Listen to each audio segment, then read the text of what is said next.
Fox 61 News at 6 starts now. Tonight at 6, a day of remembrance, a decade later.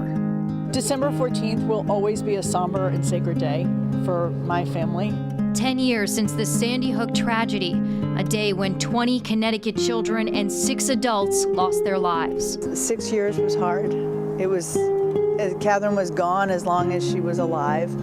10 years, you know, I find myself this milestone and with each one of them just kind of allowing them to present what they're going to present. Parents and lawmakers continuing to push for change with stricter gun laws, schools working to keep students safe and prevent a tragedy from happening again. My sorrow today is for the fact that it took Sandy Hook to wake this country up to what had been happening in front of us every single day.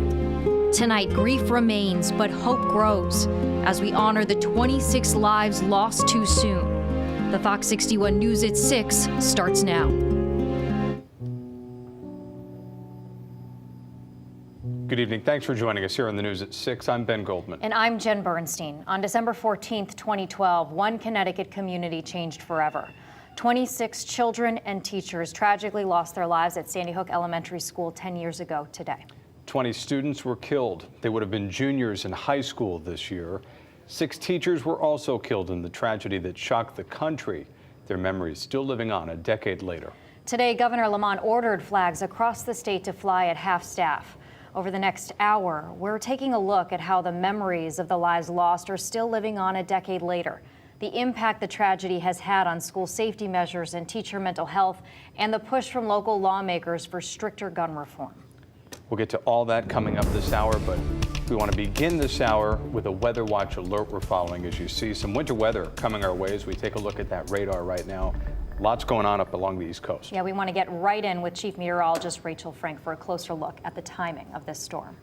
Yeah, the timing is going to be for Thursday night all the way through Friday night, but where you live determines what kind of precipitation you end up seeing. Some of us will see heavy wet snow, others will only get heavy rain, and some will get a little bit of both. So first, the timeline. This will start to break out as we head towards an after sunset tomorrow night, and it will go all the way until late Friday night before wrapping up in the wee hours of Saturday morning. For a lot of the state, this is briefly snow, changing to rain, or all rain. But in the Northwest Hills, we are talking about a prolonged period of heavy wet snow that could result in scattered power outages and also a very slippery morning commute. On top of that, we're talking about 1 to 1.5 inches of rain and gusts that could get up to 30 to 40 miles per hour. I don't want to keep you in suspense, so we're going to go into the future radar more in just a little bit, but I wanted to show you here, especially above 1,000 feet here in Litchfield County.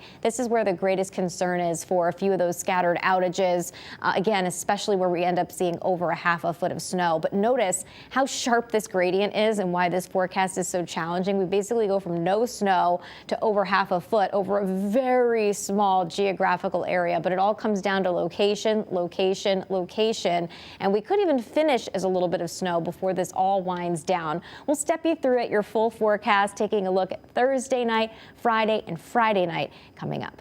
Thank you, Rachel. Download the Fox 61 News app. There we have minute-to-minute updates that you can help keep you and your family safe as this winter weather ramps up here in Connecticut. Well, back to our other top story tonight, 10 years since the Sandy Hook tragedy. Many choose to grieve differently on this day. Jenny Hubbard lost her daughter, Catherine, in the shooting. Today, she chose to break ground on a massive project in honor of her daughter. Fox 61's Julia LeBlanc was there for the special moment. Nearly 10 years in the making. The next phase of the Catherine Violet Hubbard Animal Sanctuary has officially begun. If Catherine were still gracing this earth, she most certainly would be the first to be here and the last to leave. Catherine left this earth on this day 10 years ago. Her mom, Jenny, is reclaiming 1214, choosing love and kindness as her daughter always did. She was fiercely determined, abundantly compassionate. She loved animals. They'd stop her in her track. This sanctuary embodies that. Soon it'll be home to a multi-purpose building, a vet clinic, housing for caretakers, and more. And Jenny can't imagine any other day to bring her daughter's dream to life. It is a day that shows me that life continues. It has to continue because so much beauty is in store. A mindset bringing the whole town through the last decade. This is a community of enduring values. We're a typical American town, but I think our values are so solid that we've been able to endure horrible things. Horrible things that still linger, but so does healing. That's what this sanctuary is all about. It is about people finding pathways, finding opportunities to heal. Creating a place to let it happen. Today, 10 years after a day that changed us all, that snatched our innocence as a community, as a country, and forever changed me as a mother, that it was important to reclaim today, focused on the compassion and the love. As for the timeline for this project, they hope to be done by next December, but they need the funding to reach that goal. So to donate, head to fox61.com. We're in Newtown. Julia LeBlanc, Fox 61 News. Julia, thank you. And to honor those who lost their lives 10 years ago, Connecticut's U.S. senators spoke on Capitol Hill this morning, calling for more action from Congress. Fox 61's political reporter Emma Warforce joining us now in studio. Emma, what do lawmakers want when it comes to gun control legislation? Well, Ben, the main ask is for a federal ban on assault weapons, but this push isn't just coming from Congress. President Biden renewed this message just last week at the National Vigil for All Victims of Gun Violence. But chances of actually passing a measure like this are very slim as a new divided Congress gets to work in just 3 weeks. It is still raw and real for so many of us in Connecticut this day 10 years ago. On the floor of the U.S. Senate Wednesday, Blumenthal and his counterpart, Senator Chris Murphy, honored those killed during the shooting at Sandy Hook Elementary School in 2012. Reliving it reminds us of the need to honor those 26 lives with action.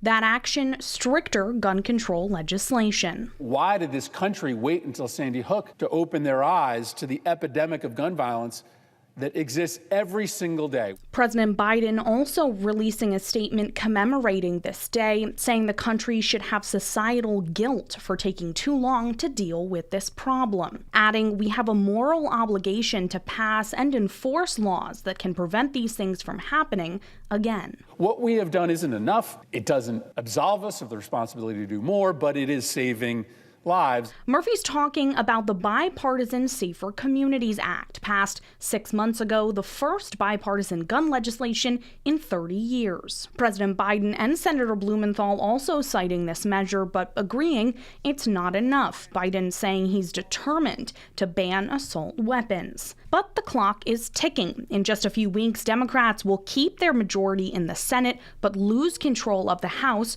to Republicans, and chances of passing any ban before then are unlikely. Congress is not doing its job.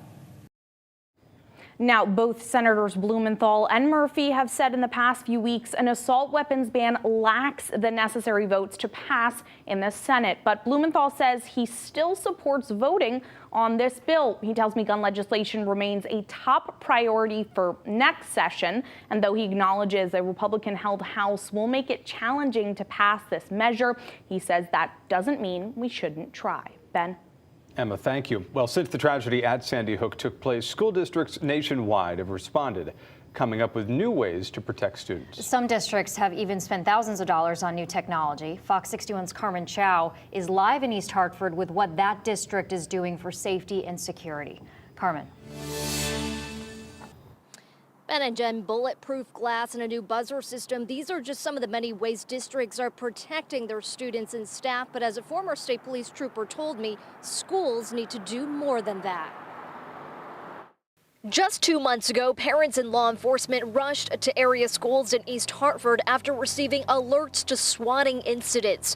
Police officers arrived in less than 2 minutes. East Hartford Public Schools Superintendent Nathan Cornell proud of his district's efforts when it comes to enhancing school safety and security. Our schools are safe schools. Our schools are places where parents give us the greatest thing in their world, that's their children. Cornell says 4 school resource officers are stationed at 2 of his schools. Those officers are highly involved in protecting the building as a whole, such as practicing lockdowns, drills, and assessing and auditing these protocols. You know, I think other things that have happened here certainly are really looking at our buildings and looking at how we train, how we condition our buildings, how we harden to a degree our buildings. In addition, the district has benefited from multiple state grants, which has allowed them to invest in buzzed entrances, HD security cameras that show the view from the outside of schools, as well as a link to law enforcement. Patrick Shagnon, a former state police trooper, now a consultant for schools, says too many times districts become too focused on buying the latest technology, thinking it will provide the greatest protection. But he says at the end of the day, the greatest protection lies in the hands of preparation and training. A deterrent strategy, there's a detection strategy, a delay strategy, a response and a mitigation strategy. And Shagnon added there is never a guarantee a school shooting won't happen. And that's why he says, while it's good to have these conversations about gun laws, he says the best move is to have a solid training plan in place in case a shooting does happen. I'm live in East Hartford. Carmen Chow, Fox 61 News. Carmen, thank you. And tonight we are honoring how far the Newtown community has come with a remembrance special. We will honor the 26 lives taken too soon and pay tribute to their memories. Fox 61 presents Sandy Hook Strong 10 years later. It's less than an hour away, airing at 7 p.m. right here on Fox 61 and streaming on Fox 61 Plus. Still to